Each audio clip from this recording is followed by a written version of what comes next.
بسم اللہ الرحمن الرحیم. In the name of Allah, the Beneficent, the Merciful. السلام علیکم ورحمۃ اللہ وبرکاتہ. معزز سامعین، دنیا میں محبت ایک ایسی چیز ہے جو کسی بھی رشتے کو مضبوط کرنے میں، طاقتور کرنے میں اور اسے خوبصورت بنانے میں اہم کردار ادا کرتا ہے. چاہے کسی بھی رشتے میں کیوں نہ ہو، اگر اس رشتے میں محبت نہ ہو تو پھر وہ رشتہ پھیکا پھیکا لگتا ہے. اس رشتے میں مضبوطی نہیں ہوتی، تعلق کم ہو جاتا ہے، دلوں میں نفرتیں پیدا ہو جاتی ہیں، محبت کی دیواروں میں دراڑ پیدا ہونے لگتا ہے، خاندانوں میں انتشار، خاندانوں میں دوری پیدا ہونا شروع ہو جاتی ہے. اللہ کے پیارے نبی حضرت محمد الرسول اللہ صلی اللہ علیہ وسلم نے 3 ایسی باتیں بتائیں جو بھائیوں کے درمیان، ایک مسلمان دوسرے مسلمان کے درمیان محبت کو بڑھاتی ہیں. یہ اس لیے بھی ضروری ہے جاننا کہ محبت، رسول پاک صلی اللہ علیہ وسلم نے فرمایا کہ جس انسان کے دل میں محبت نہیں ہے وہ جنت میں نہیں جائے گا. لا تدخلون الجنت حتی تؤمنوا ولا تؤمنوا حتی تحابوا اولا ادلکم علی شیء اذا فعلتموه تحاببتم افشوا السلام بینکم. رسول اللہ صلی اللہ علیہ وسلم نے فرمایا کہ تم جنت میں نہیں جا سکتے جب تک کہ مومن نہ بن جاؤ، اور کامل مومن نہیں بن سکتے جب تک کہ تمہارے اندر محبت نہ ہو. اور محبت کیسے پیدا ہوگی؟ اللہ کے نبی علیہ السلام نے اس کا طریقہ بتایا. تو ایک حدیث میں حضرت عمر رضی اللہ تعالیٰ عنہ سے روایت ہے کہ رسول اللہ صلی اللہ علیہ وسلم نے ارشاد فرمایا کہ 3 چیزیں تمہارے بھائی کی محبت میں اضافہ کرتی ہیں.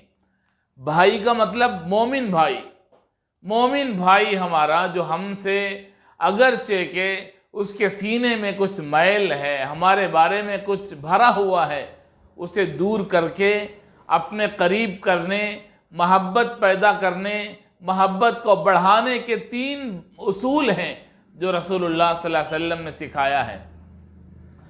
پہلی چیز آپ صلی اللہ علیہ وسلم نے فرمایا کہ جس کے دل میں تم محبت کو بڑھانا چاہتے ہو اور اسے اپنے قریب کرنا چاہتے ہو، تعلقات کو درست کرنا چاہتے ہو، اللہ کے نبی نے فرمایا کہ جب اسے ملو تو اسے سلام کرو، آگے بڑھ کے سلام کرو، اس سے محبت بڑھے گی. خاموش نہ رہو کہ وہ سلام کرے گا تو میں جواب دوں گا. آگے بڑھو، محبت کرو، سلام کرو. سلام سے محبت پیدا ہوگی، سلام سے تعلق پیدا ہوگا، سلام سے رشتہ داری مضبوط ہوگی. تو پہلا نسخہ ہے سلام کرنا، سلام کرنے میں کبھی پیچھے نہ ہٹو. اور دوسری چیز اللہ کے نبی علیہ السلام نے فرمایا مجلس میں اس کے لیے گنجائش پیدا کرو. یہ محبت کی نشانی ہے. اس سے آدمی بہت متاثر ہو جاتا ہے کہ ہم ایک مجلس میں بیٹھے ہوئے ہیں، کسی لائن میں کھڑے ہوئے ہیں، کسی جگہ بیٹھے ہوئے ہیں، جب وہ ہمارا دوست آ جائے، ہمارا بھائی آ جائے، ہم اپنی جگہ سے ہٹ کر اس کے لیے گنجائش پیدا کریں یا اس کے لیے جگہ بنا کے اسے بٹھائیں تو وہ خوش ہو جاتا ہے.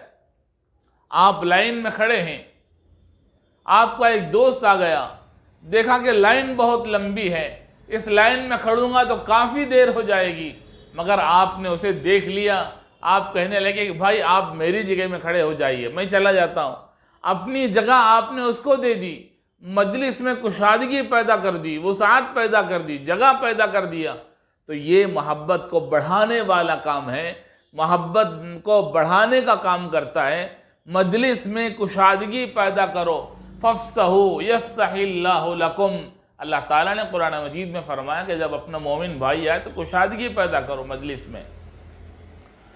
تیسری چیز اللہ کے نبی علیہ السلام نے فرمایا اسے اچھے نام سے پکارو، محبت بڑھے گی. برے نام سے پکارو گے محبت گھٹے گی، دل میں نفرتیں آئیں گی، دل میں بغض آئے گا، کینہ آئے گا. جب تم اسے برے نام سے پکارو گے، آڑے نام سے پکارو گے، نئے نئے نام اس کے لیے رکھو گے، اچھا نام رکھو، اس کے نام سے بھی بہتر نام سے اسے پکارو، الفاظ ایسے ادا کرو کہ وہ خوش ہو جائے، محبت پیدا ہو جائے، نفرت ختم ہو جائے۔ یہ 3 باتیں زندگی میں محبت کو بڑھانے کے اصول ہیں۔ آپ کی ذمہ داری ہے کہ آپ اپنے بھائیوں بہنوں تک ہمارا یہ پیغام پہنچائیں، رسول پاک صلی اللہ علیہ وسلم کے بتائے ہوئے اصول پہنچائیں اور محبتوں کو بڑھائیں، نفرتوں کو ختم کریں۔ اللہ ہمیں عمل کی توفیق عطا فرمائے۔